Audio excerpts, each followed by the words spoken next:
So we have a little shift, a change of scenery. I was delighted to see Kate back on stage here.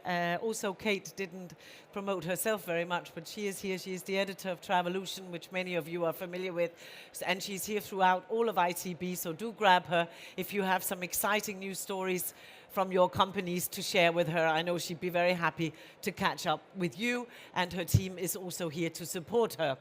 As I say, a change of scenery, but we are still in the tours and activities space. And we have spoken already about the fact that travelers are increasingly seeking authentic and off-the-beaten-track experiences. And this is one of my personal parts about travel as well, to seek out something that maybe is not just one of those 0.04% top attractions that Douglas mentioned this morning in his opening keynote. And again, if some of you weren't here this morning for Douglas' keynote from Douglas Quimby from Arrival, do reach out to Douglas and his team and try and get your hands on that piece of research, because it really was extremely, extremely helpful to set the scene for the track today, which is just about ready for our next wonderful, very large and very, very diverse panel. We are going to invite a number of people to the stage who work in the business, of course, like yours, and who are offering these fantastic experiences and opportunities to travelers all over the world. I am very, very excited, and they will come onto the stage one by one in a minute as I call them out. I'm very excited for the first time to have the ever-ready Dan Christian, CEO of Travel Trends, to moderate this particular panel. So Dan, please come to the stage first of all. It's wonderful to have you here. Give him a nice warm hand. Thank you. Thank you, guys. And we've also got Juliana Medina, who is the CEO of Impulse Travel. Welcome, Juliana. Come to the stage. Andrea D'Amico, who is CEO of We Road. Welcome to you. We've got Shraddha Bhatia from With Locals. And last but not least, we've also got Numbulelo Gulewi from South African Tourism. Welcome to everyone. It's over to Christian and the panel. Enjoy this one, guys.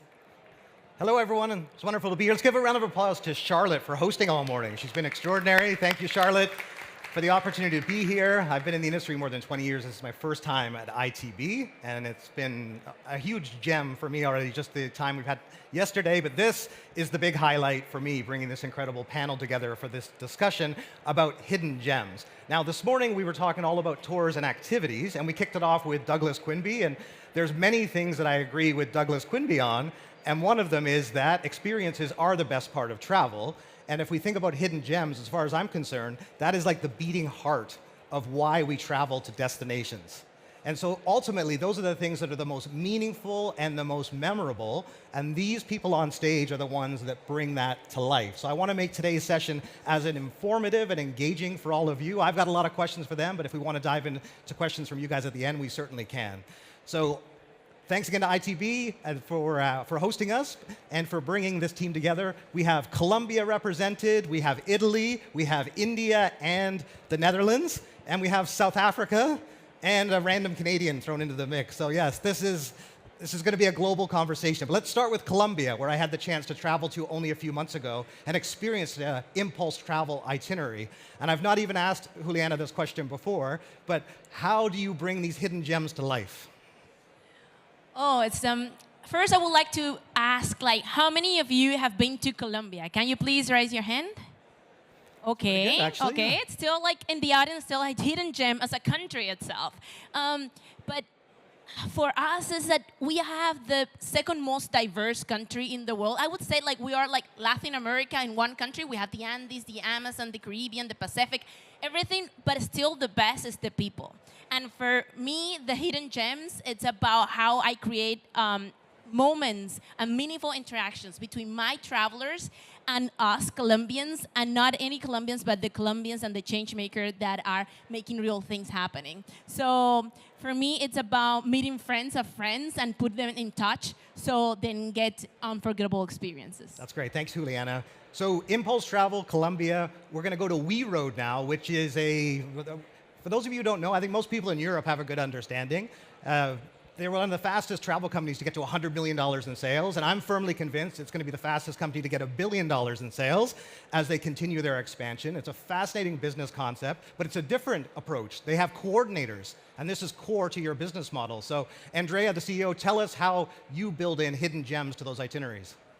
Yeah, so Dan, basically, as you mentioned, we have travel coordinators, and the reasons why we focus in having them is because when people decide to travel with with We Road, they do it because they really want to connect with new people, to make new friendships. So it's not just about visiting new places, but they come on a We Road because they will travel with 10, 15 strangers who hopefully then they will become new connections, new friendships, maybe new partners. So that is really essential to our model. And in order to facilitate that process, we have travel coordinators traveling with them. They are not professionals, so they're not employed by We Road. They are not professional guys. They're like people like them who are also experiencing the destination for the first time. Yeah. But they just like to travel in that way. So they apply to We Road to become travel coordinator. We select them, we train them. They are like let's say the friend that you travel with, and they are a bit more prepared. Yeah. The ones who study a bit more, or the ones also, let's say if there is an issue, they will be the ones picking the phone and trying to sort it out. And also are the ones who are trying to make sure that the mood is the right one, that basically everyone is included. And they're also helping us with the hidden gems, because now we also give the travel coordinators the possibility to create itineraries themselves. So it's not only our internal team, but it's them. And once we launched this new segment, basically the number of itineraries that we were offering went from 150 to about 1,000 now. And that also creates much more unique itineraries, much more unique possibilities to see something that, let's say, a normal standardized tour will not see. Yeah, thank you, Andrea. There's a theme I think you can hear between Juliana and Andrea, which is friendship and those common bonds that you make on a journey like this. So on that very topic, Shreda, who works for With Locals, and this is the whole concept of your business, is how do you actually connect with locals, which is what we're trying to do. And as Douglas said, we're looking for authentic experiences, and we're looking to connect with locals. So how does With Locals, when you have 275 destinations around the world, how do you bring that to life? Yeah, so I think as much as hidden gems are so at the core of our business, but at the same time, it's also a constant struggle to be able to balance authenticity, to be able to balance something so local while making it scalable in almost 275 cities. So I think what we've learned over the years is that all cities are full of hidden gems. So it's our locals who help bring them to life.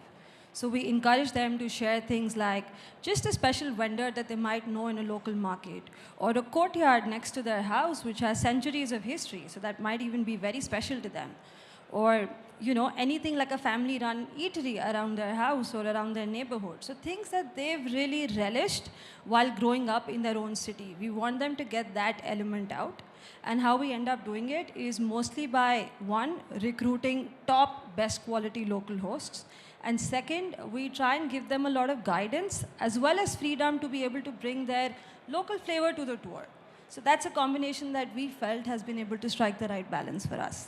That's great, thank you. And now we have the opportunity to bring Numbulelo into the conversation about South Africa. And we're doing a special African Safari series right now on the Travel Trends podcast.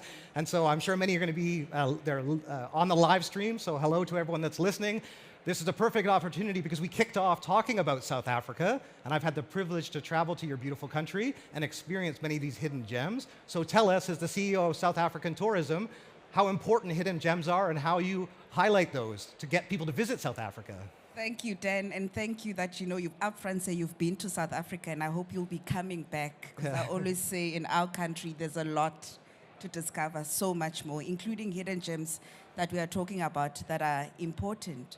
So how do we identify them, and how do we make them part of our marketing for the country so that we can bring tourists in? We have, I think to date, more than 8.9 tourists to South Africa and counting, because we haven't reached the end of the financial year. But we also have a high repeater rate in South Africa. So people will come to Cape Town, people will come for the safari, as you mentioned. But it's always important that because of the profile of the traveler and a future traveler that is changing and that is more responsible, that wants to connect with communities, that actually wants to know that if I go to a country, when I connect with them, the local community benefits. That's where we then bring in hidden gems, because they do diversify the offering of the country. We found that with ours.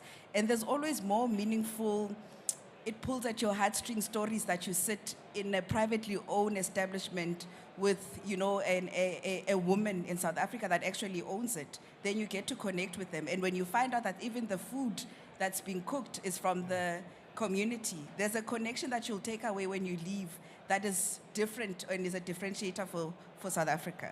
Now, I'm glad you mentioned food and cuisine, because that was actually one of the big highlights of being in South Africa. And actually coming back to Colombia, where I was most recently, one of the hidden gems on our trip in Cartagena, which is where you're from, of course, was actually going to a local's home and actually cooking a local dish, which they asked me afterwards. Like, it was definitely, I think, probably the biggest highlight of our trip, because we were actually immersed in the experience. We made a connection, and as they were preparing the food, they were then telling stories. So we were making a connection, it was storytelling. So I guess, Juliana, the one question I want to ask all of you is, how important do you actually see these being in terms of creating a differentiator for your business? And how do you measure success of those? Yeah, especially that activity that you mentioned. Is that, okay, let's go back to, when my travelers come to us, when we mostly work B2B, so we work with travel agents and we work with tour operators, and then they have a profile that they want to come to Colombia. They have already a checklist of things that they want to do. And then I know that the highlight of the trip is not going to be one of those things. Right. So then I said, okay, I'm going to include this because, yeah, that's what the checklist that they want to do. But then please just allow me to put like this small thing here in your itinerary. So especially, and now going back to you, when you came and were organizing your trip, like going there maybe was not the thing that you were more excited about during the itinerary and the feedback calls that we had before. But then meeting Delia and then meeting this story specifically is very cool, because she came to me and then she said, I'm the second generation coming from Palenque. For those of you who doesn't know what's Palenque, Palenque is the first free town in Americas. So it was a group of enslaved that escaped from the Spanish crown, and then they fight and they signed the first agreement with the Spanish. So, so they got their freedom. So anyway, then the thing is that happened is that this town is so powerful. They have their own language, they have their own cuisine, and they have all that. And she said, I want to tell my story. I want to tell the story of my ancestors to the world and to the travelers. So she said, okay, let's make this cooking experience and make it engaging with the travelers and that. So I'm so happy then to put that travelers. And then when they get to experience it, okay, that was my highlight. And yeah, it was nice to visit the Cocora Valley and the Gold Museum and all the other things that we have in Colombia. But this meaningful human interactions, it really keeps as a life memory. Yeah, that's fascinating. I think this is where, when you think about these hidden gems, one of the things that comes up in this conversation, and even as we were preparing and posting some things on social, some people are like, once they're discovered, they're not hidden anymore, right? So this idea that once they're uncovered, people want to hide them. And this is where, when we think about a business like We Road that is in the organized group travel space, which is a very competitive industry, it's a growing sector. Yesterday in the ITB, they actually highlighted that organized travel is outpacing independent travel. And so you have a lot of competitors. And those competitors are trying to build in these special experiences into their itineraries with their product development team, so that, and some of them are a surprise. And I know from my background, they build them in as a flourish. When I was in India, we went to visit a school, but they didn't tell us this was going to happen, and they picked different schools at random so that you don't overwhelm one destination. And so, and it really is more of an authentic experience. So Andrea, how do you, with We Road, look at the success of these itineraries, and how important are they to your global expansion plans? Yeah, they are very important because, as I said, people travel with We Road. They don't want just to experience places or visit places, but they really want to have a fantastic experience with the people they travel with. And what you live, what you experience during the itinerary, the memories that you are going to bring back are also what is bonding people. So I take a We Road every year. So now I went to 3 We Roads. I went to Nepal, to Costa Rica, and to, let's say, Galapagos. And I always avoid saying that I'm the CEO, because I want to live it in the same way as the other people. But every time I say, okay, this is going to be challenging, but actually no, because it's the the itinerary, the experience is so intense, is so fully immersive that after 1 hour you forget, let's say, who you are. So the way you build the itineraries, the memories that you're able to, let's say, to create is also fundamental to how you make people bonding. Because basically, if the itinerary is not that interesting, is not that exciting, people will just start thinking about the usual stuff. They just think about things that they left at home, whereas we really want them to live in a kind of a bubble. In, let's say, if you are on a trip for 10, let's say 12 days, for 12 days, basically you should not think about anything else than what you are living and the people you are sharing that experience with. So that for us is quite essential. And that's why we say when we build the itineraries, we also leave room for the groups to decide themselves what to, let's say, what to do. So we always include the accommodation, transportation, some must-do activities, but for the rest we leave plenty of space to the group to decide what to do, because that is also a way for them to find their hidden gems. Because if we always tell them what the hidden gems are, most likely, as you mentioned, once they are discovered, they basically are not hidden, let's say, anymore. But also that helps I would say the team building, because it's the way the group comes to a decision as to what to do next is fundamental also in creating those let's say those relationships. So leaving that freedom also for us is essential. How we measure it, of course, let's say every time that customers come back from an itinerary, we ask them for, let's say, for their opinion. So if we see that basically the score was not good enough, we always work to understand, also with the support of the travel coordinator, to understand what went, what didn't go well. And a fundamental part is also their feedback on how, let's say, the itinerary was flexible.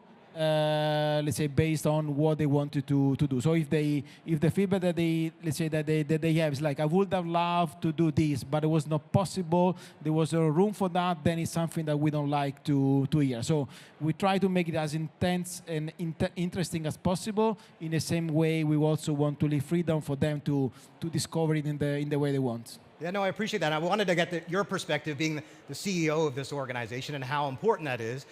One of the key aspects of all of this is marketing and positioning and how you create this competitive advantage. One way, obviously, is to have those amazing experiences and people give you more positive reviews or give you a higher NPS score for those companies that track that. Now, Shreya is the Chief Growth Officer, as you may have heard from her title. I watched her give an incredible keynote presentation at the Arrival Conference a few months ago. And what I wanted to ask her now is, from a marketing point of view, how do you take those experiences? Because in my background, having operational excellence is so important to building a successful business, because you can be a great marketer, but if you can't deliver on the ground. So how do you, as a Chief Growth Officer and a marketing point of view, build this into what you're doing? Thanks, Dan. And I think, again, people are not looking for standardized experiences and itineraries. So bringing this back to marketing, how we really make it happen is that we highlight the value a certain hidden gem can have in a tour. So let me give you an example. So for example, a bustling neighborhood in Paris, like the Montmartre. Everyone's doing experiences there. We're so many of us in this conference, and of course, that's a key neighborhood. How we do it is that we encourage our hosts to find hidden gems and then combine and weave a story through them. So you won't believe it, there's actually a vineyard right in the heart of Paris that's in the Montmartre neighborhood, and that is where our locals are taking the guests to be able to experience that. And not just that, they paint a picture of how that vineyard used to be used back in the day, how it was part of a local life, and then continue that experience to a family-run cheese store where they teach you how to pair food with French wine. So it's actually a combination of local history, it's a combination of food, it's a combination of culture, and all of that is what we try and get back into our marketing as well. So it's these elements that we highlight all throughout the value chain and a customer journey, and that is really what makes a difference for us. That's fantastic, thank you. Now, Nambulelo, I want to ask you a question that's very close to your heart, I'm sure. Sustainability, conservation, all the reasons that South Africa are an amazing destination, and all the things you have to be mindful of in terms of protecting it for future generations. So I would love to start with you, because this whole topic, as soon as a hidden gem gets uncovered, we've talked about over-tourism and some of the challenges of managing people to a destination. Just look at what's happening in Venice. Charge €5, €10, it doesn't matter, people still keep coming, right? So how do you approach this from a sustainability and a responsible travel point of view with South Africa? Dan, I actually like that you've mentioned the sustainability element because it's part of responsible tourism, and that's how we should all be doing tourism. And in fact, when the question was asked of what is the value of these hidden gems, in South Africa, we know people will go to the Kruger National Park. Yeah. You've seen it, you want to go experience it, and do it. It's a wonderful experience. People will go, like you said, to Cape Town, but also take a moment, to go to the Northern Cape, where we have a booming astrotourism, sector that's happening there. Good for you as an individual, for your own well-being, but it's also good from a sustainability perspective. So when we talk sustainability and hidden gems, for me, it goes hand in hand. We don't want over-tourism. I always say nature has blessed us with natural resources to enjoy, but we've got a responsibility to sustain them for future generations so that they're also able to enjoy them. And that's part of how we do tourism in South Africa. Well, so this concept of sustainability, and that's why I wanted to start with you on this topic, because it has become more relevant and important. I was talking to the Focusrite team yesterday, and they were highlighting the differences between Focusrite USA and Focusrite Europe, and one of them is sustainability is much more present. And I would say, Europe, you certainly are ahead of the curve in prioritizing sustainability. And a destination like Colombia, where I couldn't recommend enough for everyone to go to Colombia now, because it's like the perfect time to visit that destination. It's like, it's safe, the people are wonderful, the food is great, there's so much to see and do. But I also kind of saw when I was there that 5 years from now, it may be very different. And how do you not get to a point where you have an episode of The White Lotus, and then all of a sudden your destination is totally overwhelmed? So how are you viewing sustainability and responsible travel as you plan to grow this business and you see more people coming to Colombia? Something good that we have in Colombia is that we are kind of a late players in this. So it's a reality during the 80s, and Narcos and Pablo Escobar, we need to face the elephant in the room when we talk about Colombia, but that's part of our past. And now it's about how we use in tourism, and this tourism is actually, we can learn from the mistake that our neighbors did. So about how it's not only about sustainability, it's not about sustain things, and it's about actually regenerate, and how tourism is part of the transformation and part of our creation of identity as a country. So we at Impulse, we have created product development framework that is called HEART. And it's for H is for human center, because we believe that it's about the people that you meet and the human connection. E is for economic opportunities. It's about putting the money in the right place, in the right hands. A is for authentic experiences. And it's about keep it real, right? Also to have it, and we take you to the coffee farms, Colombian coffee, it's a real deal. So we take you to the real coffee farm with the real farmers that maybe the things are not PAF and it's not a Disney show, but it's that how our farmers bring every bean to your cup every morning. Then R is for regenerative narrative, because I can tell you the same story so you feel pity of me, or I can tell you the same story so you feel inspired by me and about everything that I've been going through, and then everything how I'm building all this together. And then T for top quality is that Colombia is such a beautiful country. I'm so in love with my country, and I cannot invite you more. And actually, it's stopping being a hidden gem right now. We're already having 5 million visitors coming every year. It's such a big country. We're 3 times Germany, and we are so diverse, as I said. We're like a mini Latin America in one country. So it's a space for everyone, and it's a Colombia and itinerary for everyone. Well, I'm sure Andrea's taking notes, because We Road is about to launch in the US, and they're looking at Latin America and South America specifically in terms of a massive growth opportunity. So Colombia is obviously going to be right up there for you. When I spoke to James Thornton from Intrepid, who is obviously in a similar competitive space, he had highlighted to me that sustainability is incredibly important for repeat travelers. So it doesn't always make the difference that they're going to choose you the first time, but it absolutely will be the reason that they travel with you again and again. And given the diehard fans that you have at We Road, I'm keen to know how you're seeing sustainability for all the destinations you go to, and how important a factor that is, and again, how you're approaching sustainability and responsible travel. Yeah, definitely. So, let's say, as a matter of fact, tourism today and travel is not 100% sustainable.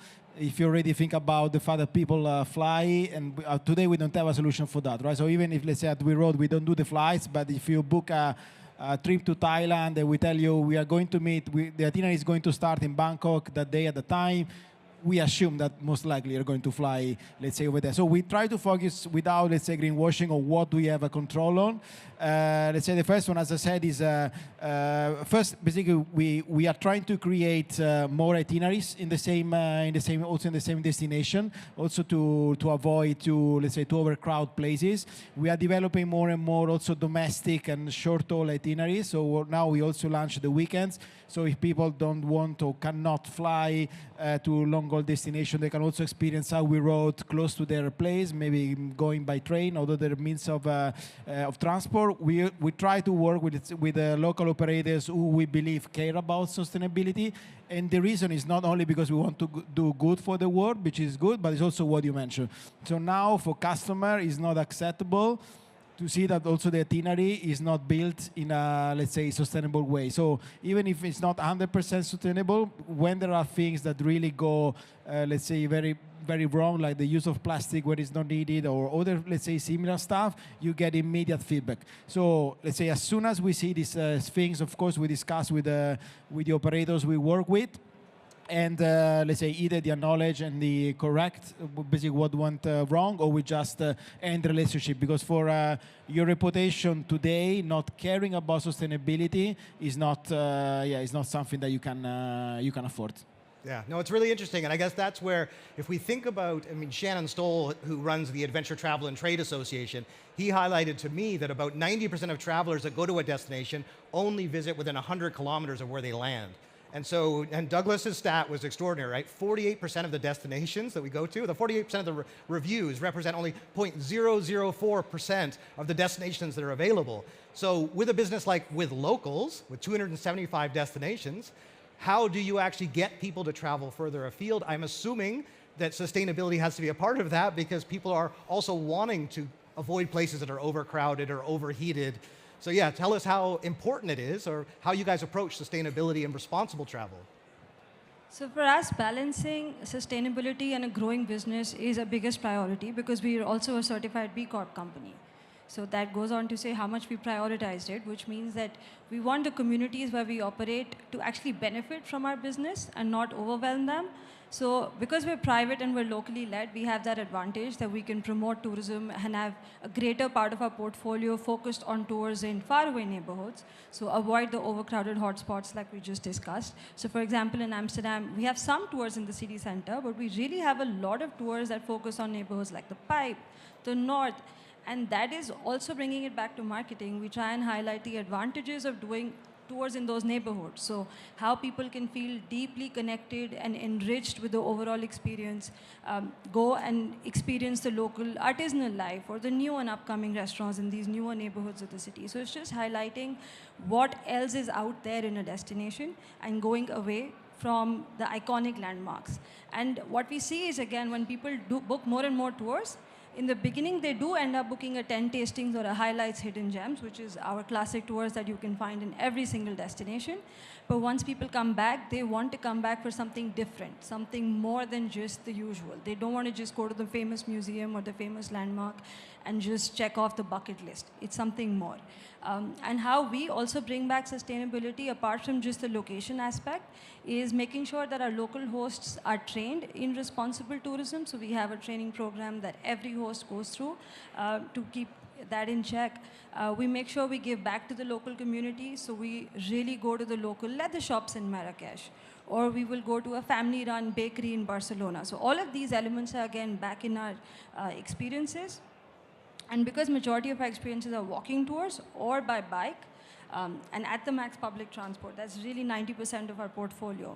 So that way we help travelers also make a low impact travel choice. So they're more conscious about what they're making and what they're doing.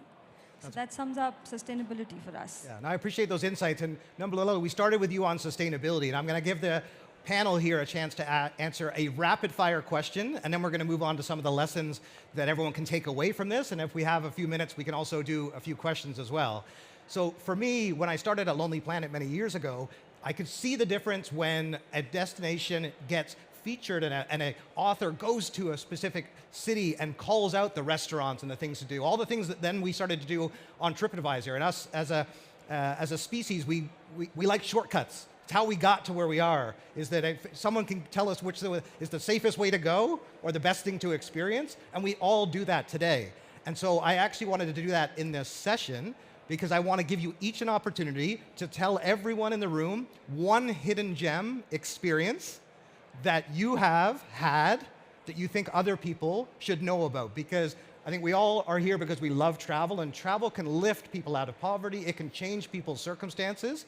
And I've seen that from working with brands like G Adventures and the Travel Corporation. Shannon Guillen is here. Whole Make Travel Matter experiences, like women's weaving projects. Like, if done well, it is so powerful. So tell us, Nambalelo, a hidden gem from South Africa that everyone needs to write down, post on social media, and lift their fortunes. Not far from the Kruger National Park, so to avoid over-tourism, there is a lodge, Bush Baby, in Mpumalanga. So you gave an insight that people travel, a radius of 100 kilometers. So it's literally within that 100-kilometer radius. You get to do river rafting, so a variety of experiences. You get to bed watch. You get for the ladies and those that want to, just de-stress and go, off-grid. You get your spa treatments. You get quad biking there. You get to cook with the communities and actually engage with them. But more importantly, there's also the responsible tourism element with that specific lodge that's linked to the fact that it's owned by locals, and they benefit directly from the tourism spend that comes to them. So it's Bush Baby Lodge in Mpumalanga, not far from the Kruger National Park. And how can you find them online or on social media? Because that's what everyone's doing right now on their phones. You go to the South African tourism website, because we market, but you also go to you search for Bush Baby online and you'll find them. Okay, I like to see the results of that, and I like to see them post about this as well. So we're going to go in reverse order now. Shreda, hidden gem you've experienced you'd recommend everyone else to know about? I think I have an interesting one for this. So it's not a hidden gem as a place, but it's hidden gem as a person. Because I do believe sometimes access and knowledge is also a hidden gem. So I've been to the Sagrada Familia before, and you guys must be scared because I'm mentioning Sagrada Familia in a hidden gem answer. But here we are. It's been built for 100 years, so it's like... Yeah, we all know, we've seen it. But I've been there before, and then the second time I went there, I actually did a tour with a local who was an artist who has one of her sculptures placed on top of one of the towers of Sagrada Familia. And the way she spoke about just light, color, architecture, and this was a tour outside the Sagrada Familia, and the way she just spoke about everything changed my perspective completely the next time I bought a skip the line ticket and went inside. I mean, that's knowledge I could not have gained from a history book or a guidebook, definitely not. Like the fact that I got to tap into her years of expertise and just get access to that for me definitely was a hidden gem moment. That's great. And now, Andrea, this is the moment. Is it going to be about Italy? Where are you going to go with this one? Are you going to stay close to home? Tell us your hidden gem. No, hidden gem is in. It's not really hidden gem. It's about Iceland, but it's about experiencing on staying on a tent rather than staying on accommodation. Because of course, what is nice about Iceland, which is of course one of the top destinations for everyone in our space, because it's exotic but still quite, let's say, close by, is the relationship with the nature. Yeah. So of course, if you are, let's say, happy to give away some of the comfort to really stay in, let's say, fully immersed and in touch with the nature, traveling and experience it by, let's say, with a tent is the best way. We have it and experience it. It gives you really, let's say, different feeling. Okay, there we go. Nicely done. Iceland. All right. Now I know where we're going with this one. We're going back to Colombia for sure, right? I know you've traveled extensively, but yeah, give us an amazing hidden gem. Oh my God, it's so hard. It's like making me choose my favorite child. But the easy one to go, I would say, is like the market tour, the fruit market tour that we have in Bogota. Yeah. It's like I can put my hands on fire, tell you that there's no better fruit market tour in the world than the one that we have in Bogota. More fruits in Colombia than anywhere else in the world. The diversity. Yes, it's super, super diverse. But just let me add one more. Go. Like a very one that I had last year that it was very, very hidden. Is in the middle of the Amazon. We have an expedition that is called the Path of the Anaconda that we go very, very deep in the Amazon. Colombia might be the country with the best preserved Amazon of all the Amazon countries. And this tour, on this expedition, I had a moment with the ladies from the indigenous communities, from the Morocco community, and we were talking about what it means to be a woman in general, and about having kids or not having kids, and all this like very human interaction that I had with them. It was very transformative for me, and for me it was very special, and it's a very, very hidden gem that I hope some of you can join us. Awesome. I look forward to seeing the results and the feedback on those. And I want to ask one final question, but also I just want to make sure that if you do have questions, just put your hand up and we'll get a microphone to you. One of the things I always love to do on the podcast, because for me, this is a C-level panel, right? I mean, we've got, each of these people have worked their way up to achieve these roles and have an important influence on the industry. And so one of the things I always ask my guests is lessons, takeaways, advice from their perspective so that you can actually apply it. And it's the one thing that people always come up to me and tell me, like they did at the Travel Massive event last night, about some of the benefits they got from listening to the podcast. And this is where I want to give you guys the floor now, starting with Nambulelo. Given this concept of hidden gems and everything we've discussed, what are the important lessons or the takeaways for anyone here to be able to take that knowledge and advice and to be able to benefit their business or their career by learning from what you've done? So the key one with hidden gems so that they can get the exposure, it's the collaboration. It's important that you find those people in the tourism value chain that will bring you to, the travelers that you want for your property or for your tourism experience. So collaboration and partnerships in tourism across the value chain is a key lesson for me. Yeah. There we go. There's your tip of advice. Short and succinct. Thank you. Shraddha. I think for us, the key trend and takeaway going forward is personalization. And that's something we're really bringing back to our platform, back in the customer journey, because the amount of data we're sitting on today and the technology we have access to, we can really understand what is it that people are looking for and tailor towards exactly to their needs. So we're building tools and products on the platform just to let people be able to personalize a tour exactly how they imagine and wish for it to be. And that I think is something we're going to explore going forward, whether it is personalizing the experience of someone being matched to the best fit local host, or it is someone looking for a tour amongst hundreds of tours and helping them find their one hidden tour so people don't go through decision fatigue. Fantastic. Thank you, Shraddha. Andrea, Mr. CEO himself. Yeah, for me, would say will be think about what is uniqueness, what is really special about what you are doing, what is really different from the others.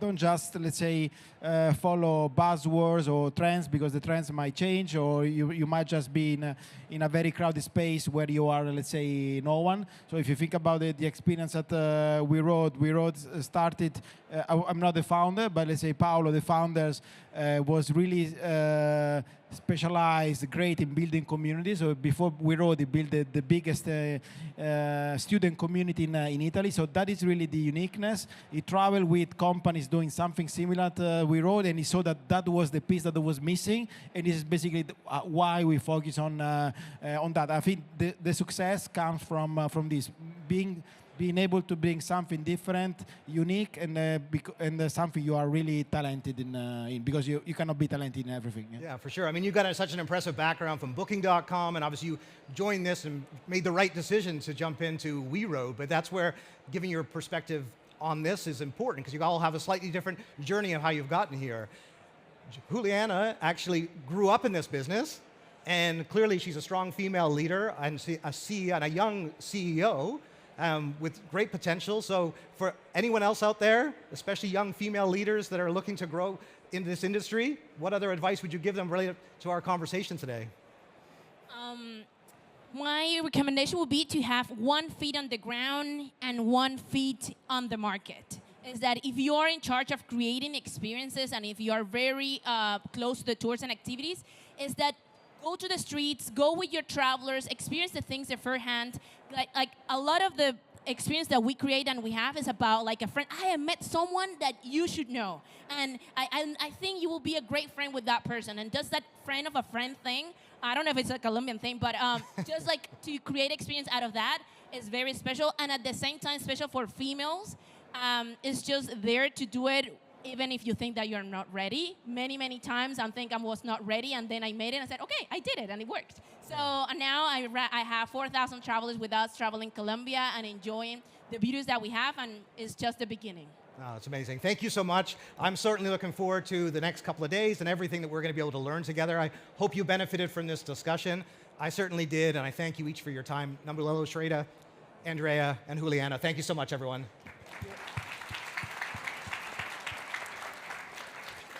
Thank you. I will do this also officially. Let's thank our wonderful moderator. All that energy, isn't it nice to have somebody like that, so enthusiastic about our industry.